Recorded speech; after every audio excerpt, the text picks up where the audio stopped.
ඔබට ව්‍යාපාර ඇති ඒව කරන්න එපා ගුව නෙමෙයි. ඔබ මොන හරි රස්සාවක් කරනවා නම් ඒක කරන්න එපා ගුව නෙමෙයි. ඔබ ගිහින් කඩන් ටික ඔක්කොම කාට හරි දෙන්න කිව්වා නෙමෙයි.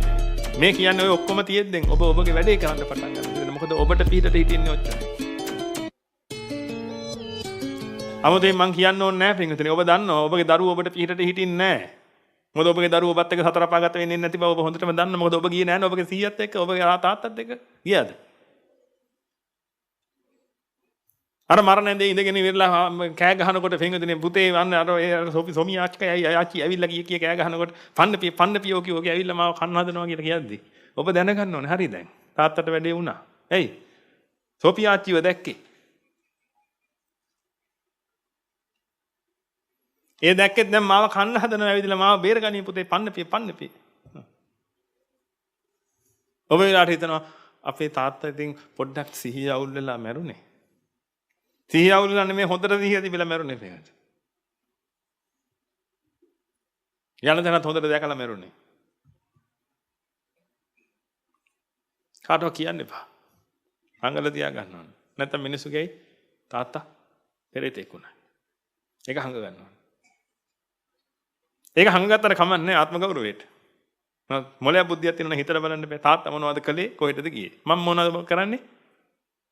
එහෙනම් කොහෙටද යන්නේ කියලා?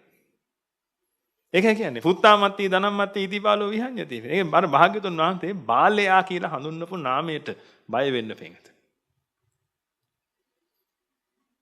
භාග්‍යතුන් වහන්සේ යම් අවස්ථාවල බාලයා කියන නම පාවිච්චි කළා. ඍෂිවරු පින්වතුනි මූර්ඛ කියන නම පාවිච්චි කළා. මූර්ඛ කියලා කියන්නේ මෝඩයට. භාග්‍යතුන් වහන්සේ බාලයා කියන නම පාවිච්චි කළා තියෙනවා. භාග්‍යතුන් වහන්සේ බාලයා කියලා දේශනා කරපු මොනවා හරි දෙයක් ඔබගේ ජීවිතේ තියෙනවා නම් ඔබ අවබෝධයට ගන්න. ඔබගේ අවසානය කොහෙද? සතර අපායේ.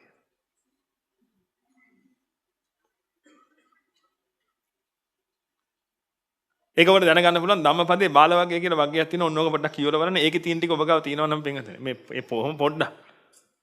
ධම්මපදයේ ගාත පොහොම පොඩ්ඩක් තියෙනවා. ධම්මපදයේ කියන්නේ බුදුහාමුදුරුවෝ දේශනා කරපු එකක් නෙමෙයි පින්වතුනි. ධම්මපදයේ කියලා එකක් දේශනා කළේ නෑ බුදුහාමුදුරුවෝ. ධම්මපදයේ කියලා ඔය හදලා තියෙන්නේ භාග්‍යවතුන් වහන්සේ දේශනා කරපු සූත්‍රවල අග කෙළවරේ සමහර සූත්‍රවල පින්වතුනි උන්වහන්සේ ගාතාවකුත් දේශනා කරලා තියෙනවා. අන්නේ සූත්‍ර වලින් ගාතාව අරගෙන භික්ෂුන් වහන්සේලා විසින් නිර්මාණය කරපු පොතක් ධම්මපදය කියලා කියන්නේ.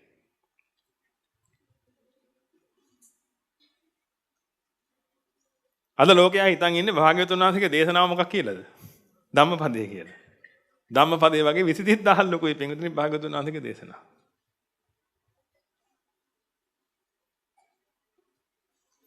නමුත් අන්නේ ධම්මපදයේ පින්වතුනි බාල වර්ගය කියලා එකක් තියෙනවා. අන්නේ කියවල බලන්න එතකොට ඔබට තේරෙයි. ඒ ගතිගුණ ඔබ ගාව තියෙනවනේ. එතන බලන්න පුත්තාමත්ති ධනම්මත්ති ඉතිබාලෝ විහඤ්ඤති. මට පුත්තු ඉන්නවයි මට ධනෙ තියෙනවයි කියලා පින්වතුනි. බාලයා හරි සතුටින් ඉන්නවා. හරි මාන්නකාර කමින් ඉන්නවා කියලා. මට බය වෙන්න දෙයක් නැහැ. ඇයි? මට මගේ ළමයි ඉන්නවා. නිකවල හිතලා බලන්න ඔබට එහෙම හිතෙනවනේ. මට කිසි දෙයකට බය වෙන්න දෙයක් නැහැ. මට සල්ලි තියෙනවා. මං account එකට සල්ලි දාගෙන තියෙන්නේ. මං රජයේ රස්තාවක් කළේ ඒකටනේ. මට පෙන්ෂන් එකක් තියෙනවා. මහත්යාගේ එකක් තියෙනවා. මට බය වෙන්න දෙයක් නැහැ. භාග්‍යවතුන් වහන්සේ කියන්නේ කවුරු කියලාද? බාලයා. ගෙදරේ බාලයා නෙමෙයි. බාලයා. දැන් ඔබටත් හිතෙනවා නම් එහෙම පින්වතුනි මට කිසි ප්‍රශ්නයක් නැහැ. මට හොඳට අයියාත්තිය තියෙනවා. මම බලා ගන්නම් මං ගැන. එහෙම හිතෙනවා නම් පින්වතුනි. නිකන් හිතලා බලන්න. බාලයා. ඔබ හොඳට කල්පනා කරන්න. භාග්‍යවතුන් වහන්සේ ඔබට බාලේ දැන් ඒක හිතන්න භාග්‍යවතුන් වහන්සේට මට කිව්වනම් එහෙම. ඔබ මහ බාලයෙක් කියලා වේ. දනිත් දෙකක් පන්නතු ඇතේ. අනේ ස්වාමීනි මගේ අතින් වෙච්ච වරද මොකද්ද? මම කරන වරද මොකද්ද කියලා යන්න දෙන්නේ නැතු කකුල් දෙක අල්ලන් ඉඳී. හේතුව භාග්‍යවතුන් වහන්සේනේ බාලයා කිව්වේ. ඒ කියන්නේ අනිවාර්යෙන් බාලයානේ.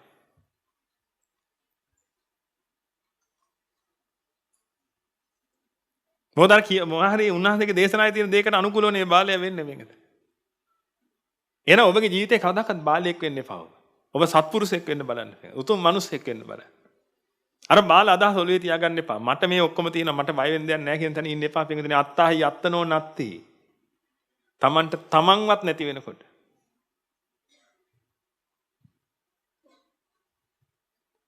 තමන්ට තමන්වත් නැති වෙනකොට මේක තමන්ට තමන්වත් පිහිටක් කරගන්න බෑ පින්විතනි අන්තිමට යනකොට. ධර්මයේදී විතරයි තමන්ට තමන්ව පිහිටක් කරගන්න පුළුවන්. හොඳට මතක තියාගන්න. නැතුව පින්විතනි තමන්ට තමන්ව පිහිටක් කරගන්න බෑ. හා අපි ගමු. පිළිකාවක් හැදුනා. ඒක පිහිට කරගන්න. තමන්ව තමන්ට පිහිට කරගන්න.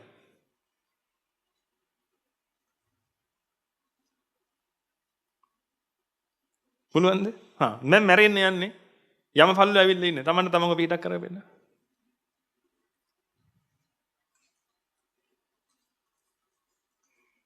ධර්මයේ පරිශීලනය කරනවා නම් විතරයි තමන්ට තමන්ගේ පිහිටක් තියෙන පින්විතනි. නැත්තම් කිසිම පිහිටක් නැහැ. ඒක කියන අත්තහි අත්තනෝ නැත්ති. තමන්ට තමන්වත් නැතිකොට කුතෝ පුත්තෝ කුතෝ දන. පුතෙක් මොනව කරන්නද? ධනයක් මොනව කරන්නද? හොඳට කල්පනාවට යන්න.